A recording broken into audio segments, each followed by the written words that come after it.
Welcome to the deep dive. We're taking a stack of your sources, articles, research, and analysis, and distilling the potent insights you need. And today's topic is, well, it's a fascinating one. It really is. We're tackling the energy transition, which we usually see through a technical lens, batteries, power grids, but we're shifting perspective completely. It's so easy to just focus on the kilowatt hours, the Yeah. infrastructure. But the sources we looked at argue that this whole transition is, at its heart, an ethical and philosophical problem. Yes, and they draw this surprising parallel between major historical thinkers, we're talking Greeks, Romans, and our modern sustainability dilemmas. It's a great way to frame it. Exactly. So, our mission for this deep dive is a fun, non scientific thought experiment. We want to figure out which of these ancient minds would champion, say, electric cars, and which would stay strictly thermal. Right. Who would be skeptical of the change? We're basically using their ethical frameworks as a kind of timeless guide for your modern decisions. And it helps us see that these challenges we're facing, they aren't actually new. Not at all. They're rooted in these perennial human issues that philosophers have been analyzing for centuries. Okay, let's unpack this. We have to start with the environmental foundation. And what's genuinely surprising here is that these kinds of sustainability challenges, they're not a modern invention. The sources confirm this goes back as far as 427 BCE. And it's crucial to realize this wasn't just, some small-scale local problem. Ancient societies were fundamentally struggling with resource management on a scale that was, for their technology, industrial. We're talking about massive disruptions that really mirror our own situation. Think about it. Extensive deforestation, land clearing to fuel cities like Rome, which then leads directly to soil erosion. Or those intensive irrigation systems. I mean, some were so poorly managed they actually caused soil salinization Making huge areas of land infertile. for generations. It's this complexity that led Greek and Roman thinkers to develop these ethical systems about the human relationship with nature. They basically established the first principles of what we now call responsible stewardship. So let's start with Lucretius. He's the champion of Epicureanism, and his whole thing is the interconnectedness of everything.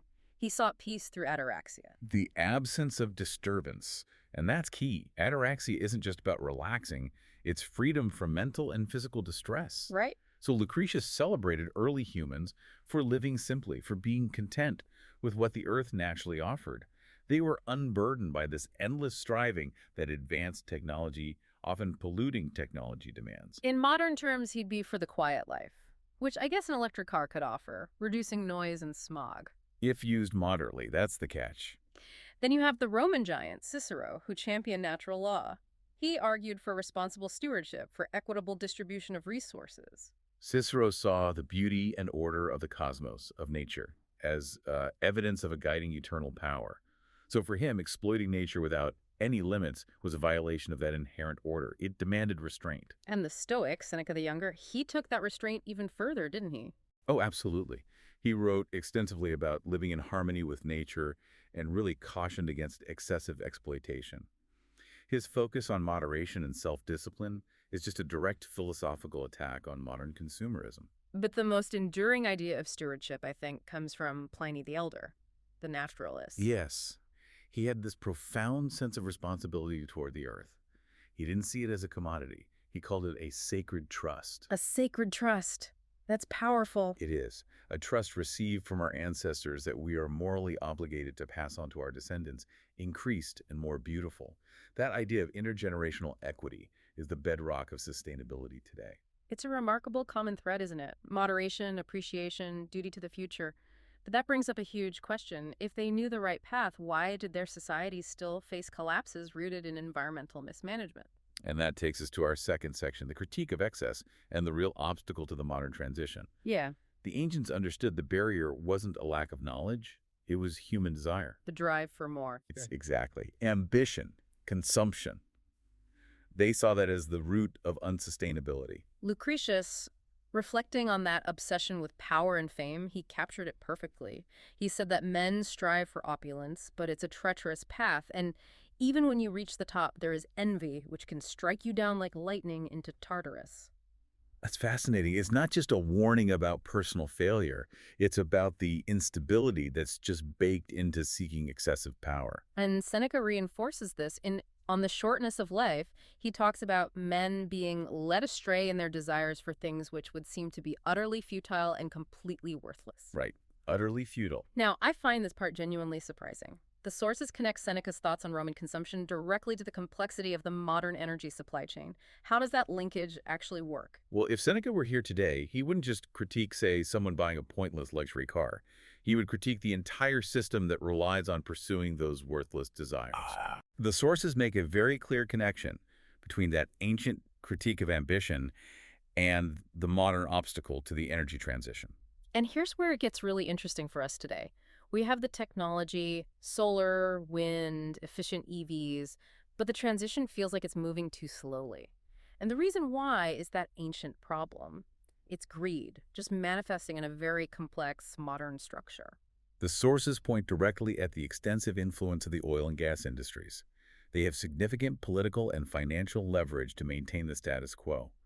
They are on Lucretius's treacherous path, pursuing wealth and fame. So you're saying the lightning strike into Tartarus is the instability of putting short-term profits ahead of planetary sustainability. The pushback isn't technical, it's institutional. Absolutely. The challenge is overcoming this web of vested interests.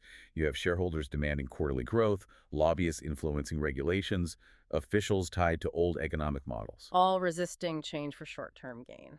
These are the modern structures Seneca would see as being led astray. So the philosopher's role isn't just to critique the individual, but the whole system. The so what for you, the listener, is pretty profound here. Our current environmental predicament, whether it's climate change or plastic pollution, it's rooted in the exact same issues of short-term thinking and materialism these guys were warning about thousands of years ago. The problem hasn't changed. The carbon atom has just replaced the felled cedar tree. Okay, so since we've established that the ancients really despised the excess that fuels the thermal world, let's turn that lens directly onto the electric car itself. It's time for our hypothetical poll. Ancient philosophers versus the EV. Let's do it. Yeah. We can start with the pro-electric team, the rationalists, the materialists, the champions of change. First up, Thales, the ultimate rational observer. He was always looking for technical explanations for things, relying on empirical data. For Thales, the decision would be purely data-driven. He'd look at the metrics, Yeah. energy efficiency, pollution reduction, the scientific consensus. The empirical evidence is strong for efficient, lower-emission transport, so Thales would be on board. He'd be favorable to the tech. Next, Heraclitus, the philosopher of flux. He believed perpetual change and conflict, polemos, were necessary for harmony. The energy transition is the ultimate polemos. It's a creative war, a conflict between old structures and new innovation. Heraclitus would see this whole shift as a healthy, necessary evolution of technology and the city. He wouldn't just approve, he would expect it. And Democritus, the scientific thinker who believed everything was made of atoms. He valued measurable physical knowledge. Oh, Democritus would be enthusiastic. Yeah. EVs are measurable, they're optimizable. He'd love the data on battery density, range, efficiency. Now, he would demand a full life cycle analysis Of course he would. to make sure the material extraction is efficient. But his overall enthusiasm for measured physical progress puts him firmly in the pro-electric camp. Okay, let's revisit Epicurus. We said he's pro-electric with a catch. But wouldn't a quiet, fast EV actually give him more peace in the city, more time to reflect? That's a great challenge, and yes, he would absolutely endorse the efficiency, the speed, the quiet operation, because it reduces noise, stress, pollution, all things that disturb the soul. If the EV is just simple, reliable transport, he would celebrate it. But the sources are clear that the second it becomes some massive, high-end luxury SUV designed to signal status. He would tear it apart. He would see it as a distraction from true contentment. It's the difference between a tool for a sober life and an object of wasteful opulence. He'd endorse the utilitarian EV, but reject the consumerism. Okay, that makes sense. Let's move to the neutral but rational camp, the context-dependent thinkers. Socrates is first here. He focused on critical examination, ethical living in the polis. The tech itself wouldn't impress him. So he wouldn't just rush out to buy one. He'd ask his usual questions. Does this choice truly make the life of the soul and the polis better? That is the only question that would matter. He'd want to see evidence that EVs reduce injustice, decrease dependence on foreign powers, and genuinely help the average citizen. If the evidence was convincing for the common good, he'd support them. But not because they're trendy. Then there's Plato, who is always seeking the rational order, the idea of the good. Plato would be highly suspicious of individual car ownership in general, electric or not. He'd favor strong public transit planning powered by renewables over endless streams of private cars, causing urban chaos. So he'd only endorse EVs if they were part of some larger political project? A project to reduce urban inequality and promote rational infrastructure. Yes. And finally, Aristotle, seeking the just mean. He reasons based on final causes, the telos, the purpose of a thing. Aristotle is the analyst who won't sign off until all the data is in. He'd require complete comparative data.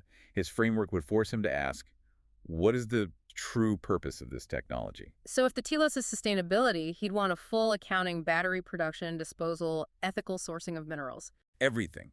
He would support the solution that best realizes the common good, integrating technologies contextually, maybe electric for cities, but perhaps hydrogen or biofuels for heavy transport. He is the ultimate contextualist. All right, now for a quick look at the other side. The thermal, or conservative thinkers. The skeptics. First on this team is Parmenides. He believes true reality is a single, unchanging, perfect being.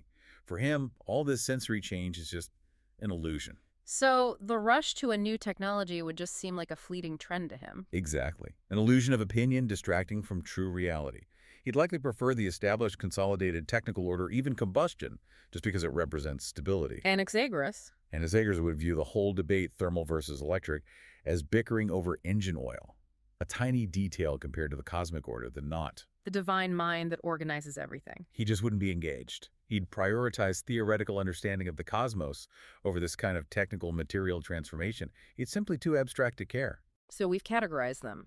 The materialists and change agents are pro-electric, the ethical thinkers want evidence for the common good, and the cosmic stability guys remain aloof. And to tie this all together, let's look at the philosophical origin of the very word that defines this whole transition: energy. A word we use constantly, but its root, energere, comes directly from Aristotle's philosophy. And his theory of change. It's essential for understanding innovation. Aristotle defined the world in terms of potency and act. Potency is the capacity to perform something.